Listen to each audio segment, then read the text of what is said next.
Have you ever heard about one of those scary situations where somebody goes to surgery and a needle, a sponge, a pair of scissors is left in them after the surgery?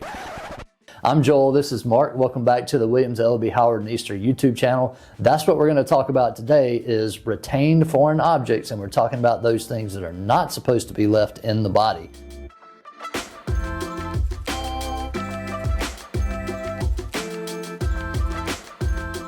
So Mark, I know you've handled these cases before. I think we're working on one together right now.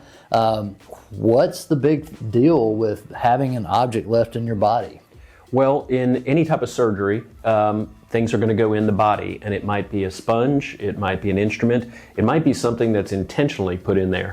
And if it's supposed to be taken out, which many of them are, it can cause a lot of problems internally. Tissue can grow around it, it can get infected, and if that happens, it might cause permanent problems or it might require you to have a second surgery.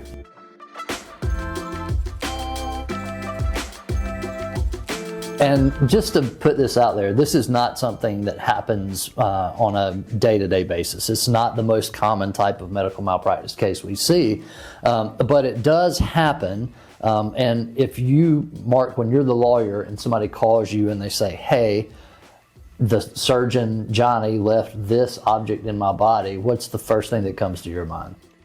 Well, was it something that should have been left in the body? And did it cause any problems after that? Yeah, and I always do think about how bad are those problems, because although retained foreign object cases can be some of the, if there is such thing as easier medical malpractice case, it probably falls into that category.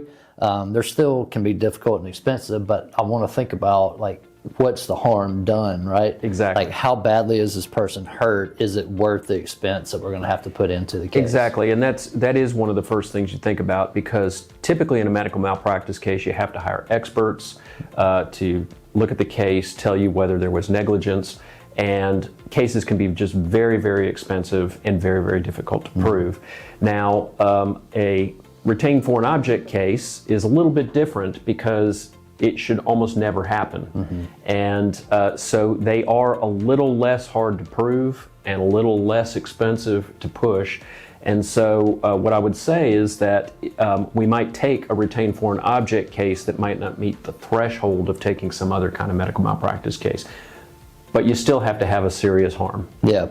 Another thing I think about is the timing of it. Like, when did the surgery occur, assuming it's a surgical case, and when did the person who's hurt discover that it was left in their body? Does that make any difference to you when you're analyzing a case like that? It does. It makes a big difference, because Georgia first has a 2-year statute of limitations for medical malpractice cases.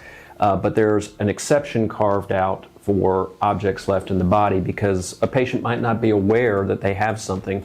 And so if you don't file a suit within the 2 years of the object being left in, the rule is that you still have a year from when you first knew or should have known that the object was left in to file a lawsuit. Yeah. A lot of times when we're talking about foreign object cases, I hear people talk about someone having responsibility for counting the different instruments that are utilized during surgery, or the sponges or whatever. So talk about that a little bit. Who has the responsibility to keep up with the instruments and the tools that are used during surgery? Sure, there's a little bit of a question there, because you have a team with surgery, and typically you have the surgeon, the doctor who's actually doing the surgery, but then you have a surgical nurse or an OR nurse. And the nurse is typically responsible for doing what are called counts. So if an instrument goes in, you count this instrument, one of them went in the body. And then when the surgery is done, you're supposed to say one instrument came out.